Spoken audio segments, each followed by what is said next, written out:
आज हमारे मेहमान हैं पत्रकार, पूर्व एमएलसी और कांग्रेस के प्रवक्ता रविंद्र शर्मा जी, और मेरा साथ दे रहे हैं मेरे सहयोगी सतीश वर्मा जी। रविंद्र जी, 5 राज्यों में चुनाव चल रहे हैं और सभी राजनीतिक पार्टियां ने अपना पूरा जोर इनको जीतने पे लगा दिया है। तो कांग्रेस ने भी अब शुरुआत अपनी कर ली है और कांग्रेस ने अपने 30 आदमियों की जो स्टार प्रचारक है उनकी सूची भी दे दी है कि वो वहां जाके स्टार प्रचारक जो है प्रचार शुरू करेंगे। लेकिन उस स्टार प्रचारकों में G23 के कोई भी आदमी नहीं है। क्या कारण है? क्या कांग्रेस स्टार प्रचारक एक कानूनी प्रक्रिया की रिक्वायरमेंट है। इलेक्शन कमीशन को लिस्ट मुहैया करनी होती है। उसका मतलब ये नहीं है कि वही प्रचारक है और वही स्टार प्रचारक है जी। जो भी हमारे पार्टी के कदावर के बड़े नेता हैं वो प्रचार में जाते हैं, यहाँ भी जाना चाहे जा सकते हैं। और जिनका आप जिक्र कर रहे हैं, यहाँ तक मुझे जानकारी है कि जम्मू दौरे से पहले ही गुलाम नबी आज़ाद साहब को कांग्रेस प्रेसिडेंट की तरफ से ये दावत थी, रिक्वेस्ट भी थी कि आप वहाँ जाइए और प्रचार करिए। उन्होंने कहा भी था। तो इसलिए मैं नहीं समझता कि कोई कंट्रोवर्सी है। नए नए लोगों को भी मौका दिया जाता है और भी बड़े नेता हैं और मैं समझता हूँ कि उसी से अंत नहीं हो जाता। और एक मुद्दा जरूर बन गया कि उन्होंने एक चिट्ठी लिख दी, लेकिन अभी तक वो पार्टी के अंदर सकारात्मक कोई भी राय दे सकते हैं। उन्होंने कभी ऐसी बात नहीं कही जिससे ये लगता हो कि वो पार्टी के बाहर जा रहे हैं। क्यासराइयाँ जरूर होती हैं सियासत में, हलचल होने के लिए एक छोटी बात का मीडिया में कई बार बड़ी बात बन जाती है। लेकिन उन्होंने यहाँ ऑफिस में भी आकर के कहा कि हम प्रचार करने में जाएंगे, पार्टी के साथ हैं। छोटी मोटी परसेप्शन में कई अंतर हो सकता है, पार्टी की लीडरशिप या पार्टी में कोई मतभेद नहीं जी। मेरे साथ मेरे सहयोगी सीनियर जर्नलिस्ट सतीश वर्मा जी भी हैं। सतीश जी, आपका क्या कहना है? और आपको पूरा अधिकार है मेहमान से सवाल करने का। शर्मा जी, ऐसा क्यों है कि हमारे सूबे के 2 एक कद्दावर नेता, एक महाराजा रहे सदर रियासत और एक गुलाम नबी आज़ाद, उनके बारे में तो अक्सर ये भी कहा जाता रहा कि वो कांग्रेस के जम्मू कश्मीर से हवाले में हर फैसले में मुग़ल आज़म की भूमिका निभाते रहे हैं। तो मेरा कहना यह है कि एक ने लॉन्चिंग पैड दिल्ली को बनाया मोदी के करीब आने के लिए, दूसरे ने लॉन्चिंग पैड बनाया जम्मू को। इन चुनाव जो 5 राज्यों में चुनाव होने जा रहे हैं, तो क्या देखते हैं ये शॉट लगाने के चक्कर में ये इनकी भूमिका क्या रह सकती है और ये कहाँ होंगे? देखिए, डॉक्टर करण सिंह जी का 90वां जन्म दिवस था शायद जी। वो बहुत ही वृद्ध और वरिष्ठ हो गए, बहुत सम्मानित नेता भी हैं और जम्मू कश्मीर के लिए नहीं देश के नेता है। काफ़ी उनको मौका पार्टी ने हमेशा अहम भूमिका दी। लखनऊ में देश के सबसे कदावर ओपोजिशन के नेता उस वक्त वाजपेयी जी के खिलाफ पार्टी ने उनको चुना। पार्टी ने सम्मान तो बहुत दिया उनको भी, आज़ाद साहब को भी, इसमें कोई शक नहीं कि हमारे बहुत ही कदावर नेता हैं।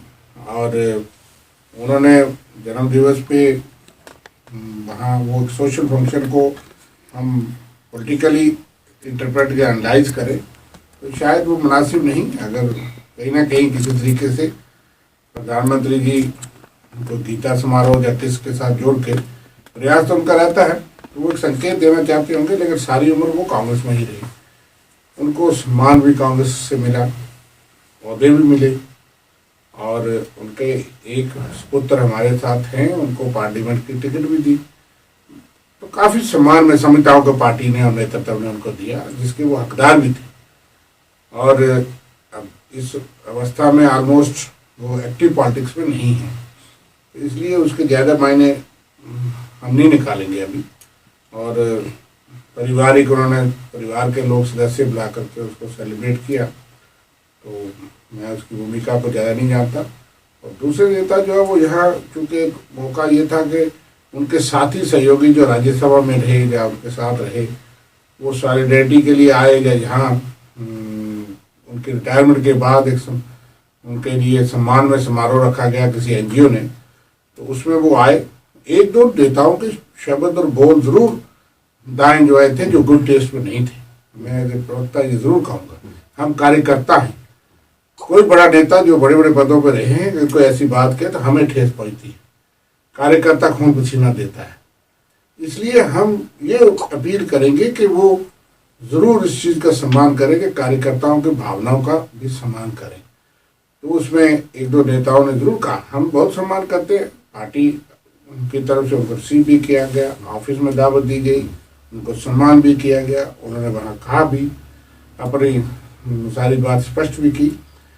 लेकिन वो एनजीओ के फंक्शन में एक दो लोगों के, आज़ाद साहब के कोई शब्द ऐसे नहीं थे, लेकिन एक दो लोगों के शब्द जो है वो जरूर दाएं बाएं जो ठेस लगते हैं वो अच्छे नहीं गए, उसके क्या सहियाँ लगी। लेकिन एक बात उसके बाद एक बात उन्होंने जाते जाते कहीं मोदी जी की पृष्ठभूमि के बारे में कह दिया, जिससे क्या सही बढ़ गई, कंफ्यूजन पैदा हुआ। लेकिन उन्होंने हमारे पार्टी ऑफिस में ये स्पष्ट कहा कि किसी ने आंसू बहा दिए, इसका मतलब ये नहीं कि मैं उनकी पार्टी ज्वाइन कर लूंगा। अब हम उनकी बात पर विश्वास करते हैं। देखिए, पार्टी के भीतर वो क्या कह गए क्या नहीं कह गए, वो एक आपका पार्टी का इंटरनल मैटर था। असली उधर पब्लिक पोस्चर क्या गया। चुनाव का मौका है, करण सिंह साहब भी, डॉक्टर साहब भी उनकी तारीफ कसीदे में लगे हैं और आजाद साहब भी कसीदे पढ़ते रहे। तो क्या लगता नहीं है कि कहीं ना कहीं ये कांग्रेस के भीतर एक असंतुष्ट मूवमेंट को अभी भी ताकत दी जा रही है? इसके साथ मैं ये भी जोड़ना चाहता हूँ कि जम्मू के अंदर एक आपके तबके ने उनका वेलकम किया और दूसरे ने उनके अगेंस्ट उनकी प्रोटेस्ट किया। देखिए, पहले मैं इनकी जवाब का दे दूँ कि दो वकील इंटरोगेशन कर रहे तो मैं जरूर आपके सवालों का जवाब देना चाहूँगा कि देखिए, बात यह है कि मैंने पहले ही कह दिया कि पार्टी के भीतर भी उन्होंने मंच पे ये बात कही कि अगर मुझे कहीं बीजेपी ज्वाइन करनी होती, अगर रिश्ता थी तो वाजपेयी साहब के समय मेरे संबंध बहुत अच्छे थे। और उन्होंने ये भी कहा कि 2014 से पहले ये घृणा और नफरत का रिश्ते नहीं हुआ करते थे विपक्ष और रूलिंग पार्टी में। कोई विपक्ष में बैठता है, कोई रूलिंग पार्टी में। ये बात दुरुस्त है कि मोदी जी और शाह जी के, वाजपेयी जी की बीजेपी में बहुत अंतर है। अडवाणी जी और वाजपेयी भी उस वक्त हमको लगता है कि अडवाणी जी ज़्यादा कठोर हैं, लेकिन आज हमें महसूस होता है कि वो राजनीति फिर भी अच्छी थी, विपक्ष का भी सम्मान हुआ करता था, कटार चलती थी, वो विपक्ष में रहती थी। लेकिन शायद कांग्रेस जन भी आज हमें कहते हैं, कांग्रेस के वर्कर भी कहते हैं गुस्से में आकर के, ये नहीं कि वो कहते हैं कि देखिए बीजेपी और आज ये कर रहे, ये आप लोगों को सीखना चाहिए। जो नेता और मंत्री है उनको ये कहते हैं कि आप लोगों ने ये काम नहीं किया। हमने कहा भाई अब आप दोष देते हो, ठीक बात है, लेकिन हम ये समझते हैं कि भाई सरकार में आकर के मंत्री और नेता जो हैं उनका भूमिका अलग होती है, क्योंकि वो सबके सुरक्षित होते हैं, सबके वेलफेयर के लिए उनको काम करना होता है। अब इन्होंने एक नई मर्यादा शुरू की है, आगे क्या होगा, एक नई पद्धति शुरू की है कि खंबा भी देना है तो पूछ लेना कि उसकी जात क्या है, उसकी पार्टी कौन सी है। ये मैं समझता नहीं कि डेमोक्रेसी महात्मा गांधी या पंडित नेहरू जैसे लोगों ने सोचा भी होगा कभी ख्वाब में कि आप पार्टिसिपेटिव डेमोक्रेसी, फिर तो ये पंच सरपंच, ये तो फिर हमको विचार करना पड़ेगा कि ये सारा ही गलत हो रहा है। मुझे शिकायत है, मैं नाम कोट कर सकता हूँ कि कांग्रेस के कोई वर्कर, कई साथी, उन्होंने कहा कि उन्होंने जो मीटर आता था सड़क का वो कच्चा छोड़ देते थे कि यहाँ कांग्रेसी का घर है, ये इन दिनों।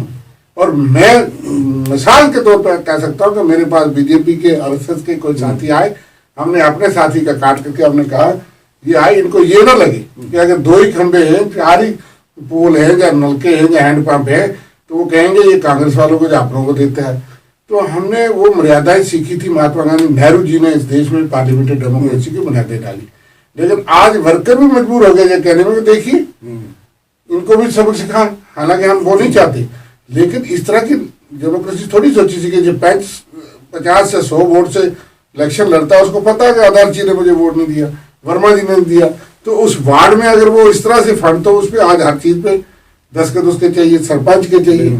तो ये बात नफरत की जो है वो उन्होंने मिसाल दी कि पहले नहीं हुआ करती थी। आज आप लोगों को लगा, तो देश को लगा, उन्होंने इस तरह से एक्सप्लेन करने की बात की कि ऐसा नहीं है, इसलिए हम मानते हैं कि ऐसी बात नहीं है। और दूसरी जो इन्होंने बात कही कि पार्टी पीसीसी की तरफ से, मैं खुद गया एयरपोर्ट, हम बाकायदा हमने उनको रिसीव किया, ठीक है, कुछ चाहने वाले वो करीब होते हैं, कोई पार्टी की मर्यादा को निभाते हैं, लेकिन वो ज़्यादा नाच के गाता है उसका मतलब ये नहीं, लेकिन हमारे सब में सम्मान उनका बराबर है। हमने बाकायदा दावत दी, पार्टी ऑफिस में भी आए, उनको सीआफ करने भी हम गए। हाँ, जहाँ जो एक फंक्शन था वहाँ तो नेचुरली जिसको बुलाया जाएगा वही जाएगा, और उसमें जिन लोगों को नहीं बुलाया गया हम नहीं गए, जी। और वो पार्टी के अध्यक्ष को उनको नहीं बुलाया गया क्योंकि वो एक अलग एनजीओ है, गांधी ग्लोबल फैमिली। उन्होंने किस विचार से हमको इस काबिल नहीं समझा नहीं के, लेकिन हमें आज़ाद साहब का सम्मान तो है, उन नेताओं का सम्मान है, वो हमारे नेता हैं। और बाकी रही बात जिन्होंने प्रोटेस्ट करने की, वो तो पार्टी कोई ये नहीं है कि वो इस ग्रुप या उस ग्रुप से या अफसरी, वो तो पार्टी के चुनाव विरुद्ध लड़े हैं तो पार्टी के कैंडिडेट के खिलाफ, और उसके लिए उनको नोटिस भी गया। उनका फैसला बकाया, वो जीत गए, पार्टी के लीडर थे। हम हालांकि चाहते थे कि उनको टिकट मिल सके, मेजॉरिटी की राय ये भी थी, उनको टिकट नहीं मिली क्योंकि एक दूसरे को अकोमोडेट करने का तरीका होना चाहिए। अगर मैं कहीं बैठा हूँ तो मुझे ये सोचना चाहिए कि सेकंड लाइन लीडरशिप को भी कहीं मौका दें, जिससे तनाव पैदा होता है। कई बार हम अपनी जगह छोड़ते नहीं तो दूसरा जो है वो या तो वो पार्टी से छोड़ भागेगा, या वो पार्टी में नया प्रोडक्ट नहीं आएगा। इसलिए वो एक अलग बात है, वो पार्टी के अंदर की बात है, लेकिन उसमें ना तो हमें नॉलेज था ना हमें ज्ञान था। मुझे मीडिया के माध्यम से पता चला कि कुछ ऐसा है, तो उन्होंने कुछ बातों पे उजागर किया। वक्त के साथ ये बातें सारी चीज़ें लीडरशिप के नोटिस में हैं, उसमें मेरी जो रिस्ट्रिक्शन नहीं कि मैं और ज़्यादा इस पर विस्तार से कुछ कहूँ। हम ये महसूस करते हैं कि ऐसी बातें, चिट्ठियाँ और वो उदाहरण जो है वो आज़ादी से पहले, आज़ादी के बाद कांग्रेस पार्टी में ये कल्चर रहा है। और सुझाव दे रहे वर्मा जी बहुत अच्छे तरीके से जानते हैं, आप दोनों पत्रकार हैं वरिष्ठ, कि बीजेपी में आज तक किसी चिट्ठी निकली होती तो उनको जवाब का इंतजार नहीं होता। चिट्ठी आती कि आप चले जाइए घर, मार्गदर्शक भी ना रहती अडवाणी जी की तरह। लेकिन कांग्रेस में बड़ा मादा है, टॉलरेंस ऑफ पेशेंस। रविंद्र जी, एक चीज़ है, आपने कहा कि डॉक्टर करण सिंह जी का 90वां वर्षगांठ थी, इसमें कोई शक नहीं, लेकिन सबसे बड़ी बात है कि एक गैप के बाद वो एक्टिव हो गए। 90 वर्षीय हैं लेकिन एकदम एक्टिव हो गए, और वो भी प्रधानमंत्री, इससे पहले भी वो 89 पे भी प्रधानमंत्री से मिल सकते थे, लेकिन आज की स्थिति में जाके उनसे मिले, सह परिवार मिले, तो लगता नहीं जम्मू कश्मीर की राजनीति में नया वाला नहीं। हम बधाई देते हैं कि मोदी जी को 90 साल में उनकी याद आई कि वो, हम तो खुश हैं हमारे नेता के, हमारे घर में, आपके घर में कोई, अगर आपके कांग्रेस में उनकी सारी जिंदगी रही है, अगर वो आज इतने अच्छे लगते हैं, आज़ाद साहब मोदी जी को अच्छे लगते हैं, तो बहुत खुशी है हमें। हमने तो अच्छे ही लगते थे इसलिए लीडर ऑपोजिशन बनाए, अच्छे लगते थे तो देश भर में राज्यसभा में डॉक्टर करण सिंह रहे, वो हकदार थे। लेकिन कल तक तो आपके कार्यकर्ता और वर्कर जो है उन लोगों के लिए क्या क्या नाप शनाप बोलते थे। गुलाम नबी आज़ाद साहब के खिलाफ कांग्रेस वाले तो नहीं बोलते थे, रोशनी और बाकी चीज़ें, और उनके खिलाफ धार्मिक, मुझे यहाँ तक याद है कि पार्लियामेंट के अंदर उन्होंने एक बात कही कि भाई आप जिस तरीके से वहाँ पे कर रहे हो, इतने लोग आपकी गोलियों से लोग मर गए, इतने तो पाकिस्तान की फायरिंग से नहीं मरे। और वेंकैया नायडू जी हमारे सम्मानित नेता हैं, उपराष्ट्रपति हैं इस वक्त, उन्होंने पार्लियामेंट में इस बात पे उठ करके कहा ये इंटरनेशनल स्टेटमेंट है गुलाम नबी आज़ाद, और ये पाकिस्तान का समर्थन करते हैं। इससे समर्थन होता है कि अगर मैं आज कहूँ कि 5100 बार पाकिस्तान ने हमारे पे फायर किया पिछले एक साल में, 5000 से ज़्यादा, तो ये तुलना करने से हम पाकिस्तानी हो गए, हम प्रो पाकिस्तानी हो गए। तो वही पार्टी के राष्ट्रीय अध्यक्ष रहे, उपराष्ट्रपति, उनको कहते हैं ये इंटरनेशनल स्टेटमेंट है, पार्लियामेंट में रिकॉर्ड है। और आज आप उनके नेता यहाँ कहने पड़ते हैं कि वो बड़े अच्छे नेता है, हमें अच्छा लगता है कि हमारे तो सारी उम्र नेता रहे, अगर अच्छे नेता है तभी रखे तो उनको सम्मान करिए, लेकिन आप सम्मान नहीं करते। उनके नेताओं को ये पूछिए बुला करके यहाँ मेरे बाद कि आपके प्रधानमंत्री जी को जो अच्छा लग जाता है वो अच्छे हो गए। और आज ही एक रिपोर्ट आई है कि जितनी डिफेक्शन बीजेपी के दौर में हुई है, चुने हुए नुमाइंदे एमएलए, उनको किस बात पे खरीदा जाता है, 44% लोग जो हैं वो बीजेपी में गए हैं। मैं एमएलए चुन जाता हूँ कांग्रेस पार्टी से, तो मुझे समझ नहीं आती कि मुझे वो कांग्रेस पार्टी बुरी कैसे लगती है कि मैं फिर एमएलए से इस्तीफा देता हूँ, सरकार गिराता हूँ, बीजेपी में जाता हूँ, फिर बीजेपी में चुनाव, मुझे आश्वासन होता है कि आप आओ हम आपको जिताएंगे। मध्य प्रदेश, कर्नाटक, क्या मिसाल है। ये डेमोक्रेसी की नई एक परिभाषा जो है भारतीय जनता पार्टी और मौजूदा भारतीय जनता पार्टी जो है वो लिख रही है। अच्छा, आपको ये बड़ा दिलचस्प और बड़ा कंट्राडिक्टरी नहीं लगता? ये मतलब कि आज़ाद साहब भी डॉक्टर जितेंद्र सिंह से हारे, और करण सिंह साहब के जिनकी जो अपने बेटे को लेकर, उनके पॉलिटिकल फ्यूचर को लेकर बड़े चिंतित लगते हैं, तभी शायद वो उससे उन्होंने अपने टैग किया ट्विटर पे अपना वो फोटो मुलाकात का, तो वो भी उनसे हारे। तो ये अजीब सा लगता है कि एक आदमी पीएमओ बैठा, उसी से दोनों हारे, बुरी तरह हारे, हारे नहीं बुरी तरह हारे। आज फिर उसी उधर ही गलबैया डाले घूमने के चक्कर में। देखिए, ऐसी अगर डेमोक्रेसी देश में हो तो कोई बुरा नहीं। हार तो जीत देखो दो पहलू है, और हार और जीत के बाद कटुता ना हो तो कोई बुरी बात नहीं। मैं इसको ज़्यादा बुरा नहीं मानता। हारता है को जीतता है, वो खेल में कई चीज़ों में किस वजह से जीते आ रहे तो चर्चा हम नहीं कर रहे, मान लिया।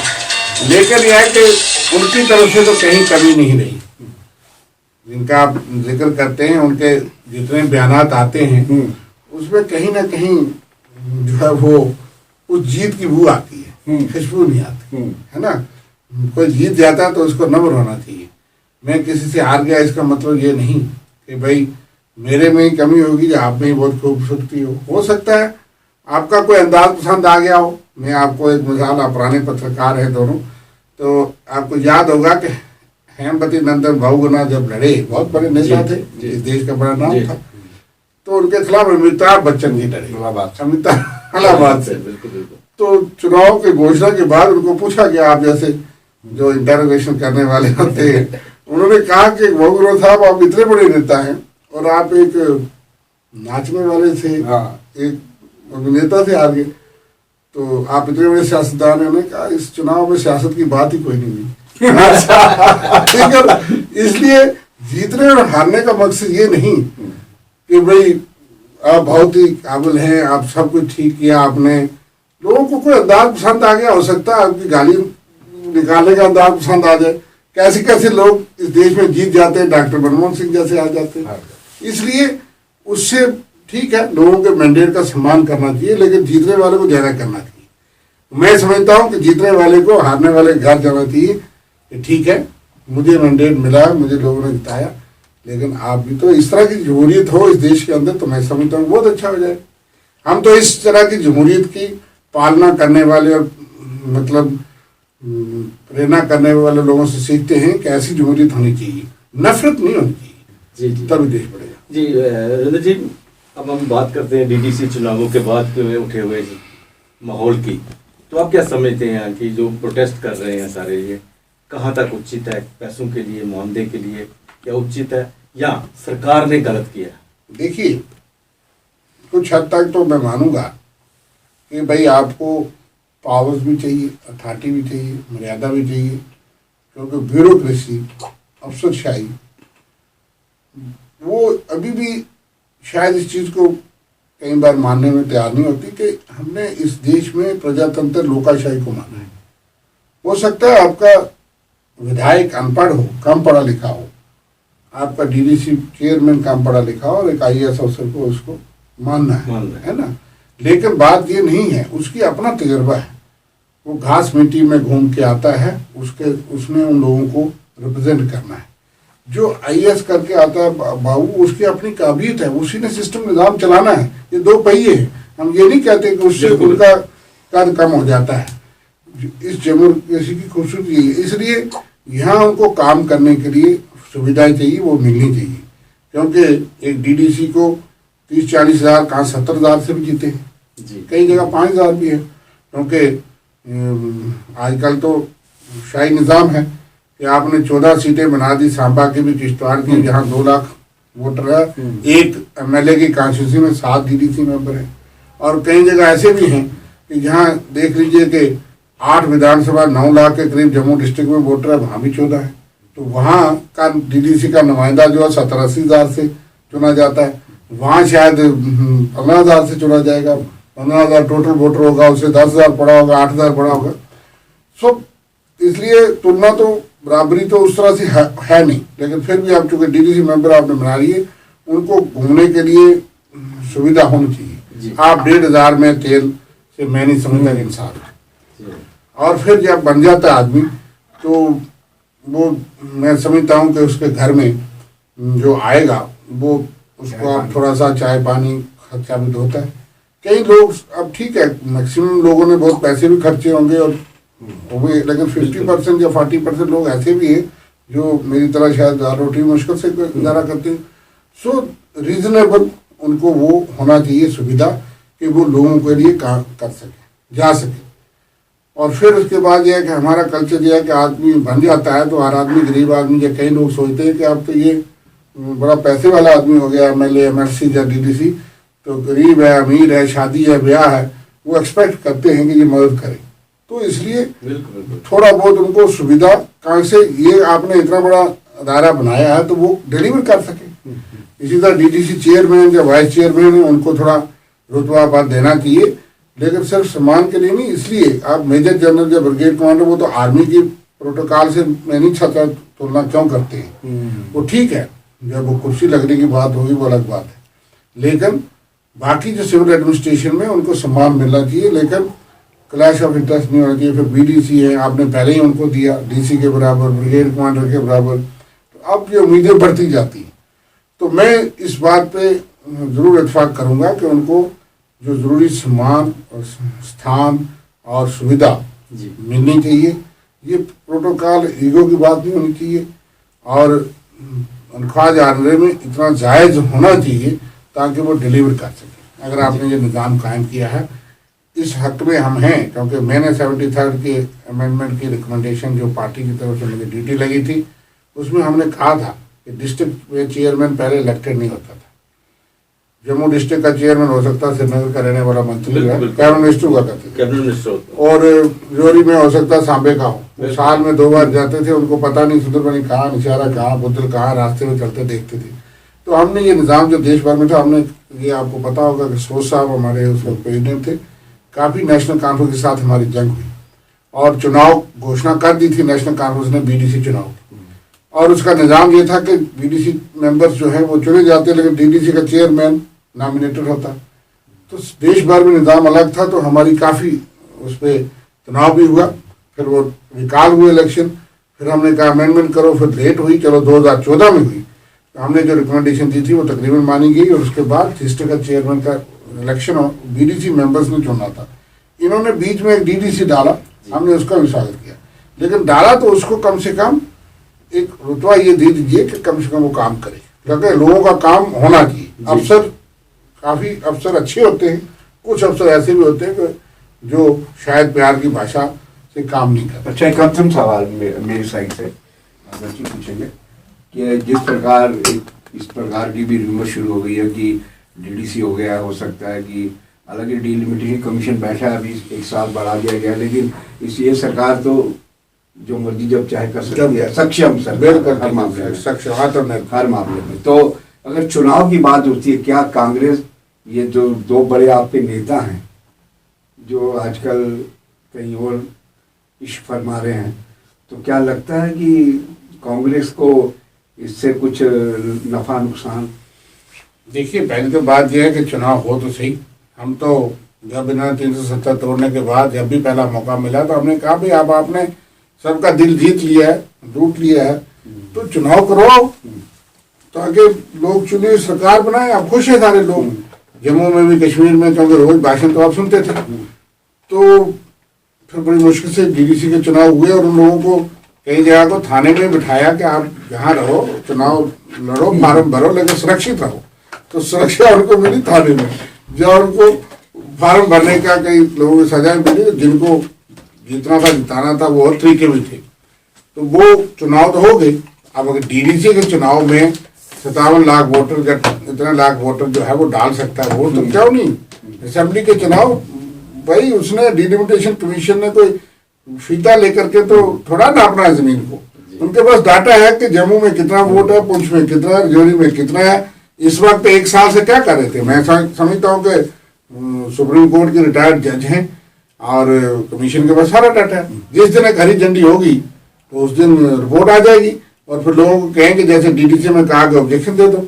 फिर ऑब्जेक्शन, वहाँ थोड़ा कोई बहस होती है, ऑब्जेक्शन आप माने ना माने, तो हमें पता है कैसे चुनाव होने।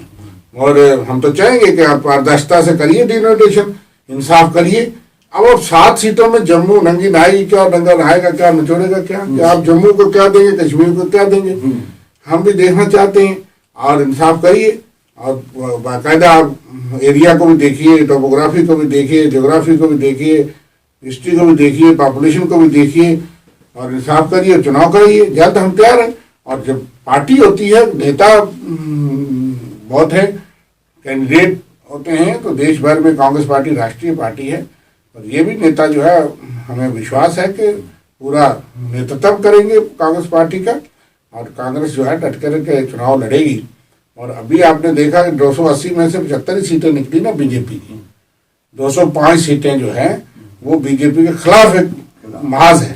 जो सरकार कहाँ से बनाएंगे, कैसे बनेंगे, कहीं तो कहते हैं चीफ मिनिस्टर बनेंगे तो ये डेली वेजर भी पक्के हो जाएंगे, सारा कुछ होगा।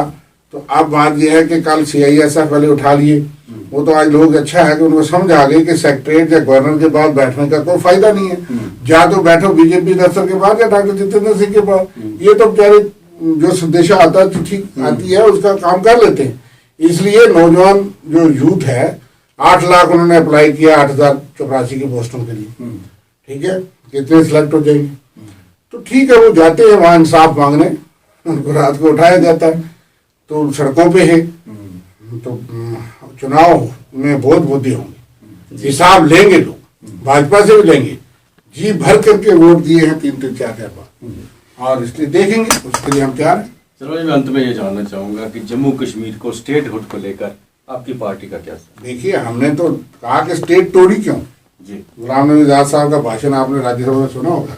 उन्होंने कहा कि मुझे तो कोई बीजेपी के किसी नेता का भी बयान याद नहीं आ रहा जिसने कहा होगा कि स्टेट को तोड़ा जाए, स्टेट को डाउनग्रेड किया जाए। बाकी तो चीज समझ आती है। 70 साल से कहते थे कि हम इंटीग्रेशन करेंगे, दिल जोड़ेंगे, दिल जुड़े न जुड़े, जमीन जोड़ेंगे, 370 तोड़ेंगे, वो तो आपने किया अपना पार्टी का एजेंडा। लेकिन ये स्टेट क्यों तोड़ी, ये समझ हमको भी नहीं आई। और हमने डे 1 से कहा कि भाई ये क्यों कर रहे हो, गलत कर रहे हो। इसलिए हम तो डे 1 से मांग भी कर रहे हैं, डिमांड भी कर रहे हैं। स्टेट तोड़ने का बहुत बड़ी बेइंसाफी जम्मू को तोहफा मिला कि जो उन्होंने आपका अस्तित्व हमारा मचा दिया। डोगरा स्टेट को किस वजह से क्या सजा मिली? और आज भी जम्मू की जो लिस्टें निकलती हैं, मुझे माफ करना, रिक्रूटमेंट की जितनी लिस्टें निकली हैं गवर्नर रूम में, लेफ्टिनेंट गवर्नर ड्यूटी में, देख लीजिए क्या वजह है कि वहां रिटन टेस्ट में एक ही डिस्ट्रिक्ट के बडगांव के फायर ब्रिगेड में बच्चे लायक निकल जाते हैं, कश्मीर के बच्चे इंटरव्यू निकल जाते हैं। और हमें तो कोई नहीं, हम कहते हैं मेरिट पे करना, करिए, आप रिटन टेस्ट रख लिया।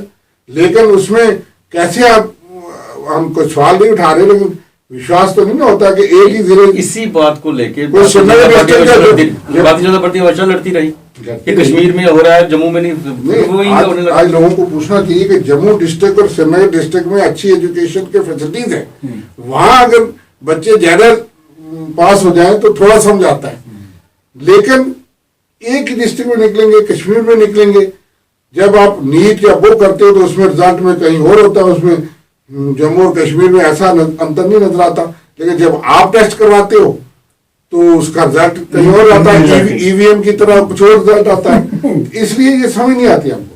मगर आप इंसाफ करने वाले थे और आपने विकास में इंसाफ किया। वो आज देख लीजिए जम्मू का एम्स कहाँ है, कश्मीर का कहाँ है। 7 साल हो गए मोदी जी सरकार को, ठीक है। किस शोबे पे आप कहते हैं? आज ये आया था कि पार्लियामेंट पैनल ने कहा स्वच्छ भारत अभियान, और वो जो सबको नल देने वाले थे वो कितने पैसे दीजिए और कितना सक्सेसफुल है। पार्लियामेंट के पैनल कहाँ है? तो किस आदमी को आप, रेफ्यूजियों को आपने कहा था कि हम 30 लाख देंगे, कांग्रेस ने चूंकि कहा था 25 लाख दे दो, और 25 लाख की रिकमेंडेशन हमने की थी कि पर फैमिली को, आपने कहा पार्लियामेंट की कमेटी ने कहा 30 लाख, क्योंकि आप बड़ी छलांग लगाते थे ना, तो आप 5 लाख भी नहीं दे पाए। अभी 7 साल हो गए, मुझे नहीं मिला, मैं भी एक रिफ्यूजी हूँ, लेकिन मुझे वो 5.5 लाख भी नहीं मिला, क्योंकि वहां पैसे लगते हैं, क्या लगता है, कौन सा फार्मूला है, ये समझ नहीं आती। बहुत सारे लोग हैं और 26,000 लोगों को आप नहीं दे पाए। अब वो पहली किस्त, आखिरी किस्त आप कहते हैं ये नहीं, लेकिन उस वक्त तो आपको लगता था बड़ी बेइंसाफी कर रही है कांग्रेस, कर रही है 25 लाख। आपने डेली वेजेस को कहा कि हमें आने दो, एक मुश्त आपको पक्का करेंगे, आज तो तनख्वाह नहीं मिल रही 70 महीने से, वो चला रहे। इतना बड़ा धोखा कि आपको मैंडेट बार बार दिया, आप उन लोगों को तनख्वाह भी नहीं दे रहे जो आपको खाना खिलाते हैं ढाक बंगले में 20-20 साल से। आप कहते हैं ये पिछली सरकार का पाप है, कांग्रेस एमसी का। हमने पाप किया कि वो गरीब बच्चे, उनको डाक बंगले के लिए खाना बनाने के लिए कोई आदमी था, रिक्रूटमेंट के लिए तो आपको 6 साल लगते।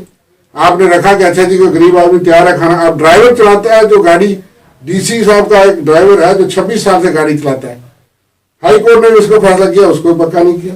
आप कहते हैं ये कांग्रेस एनसी का पाप है, पिछली सरकारों का पाप है।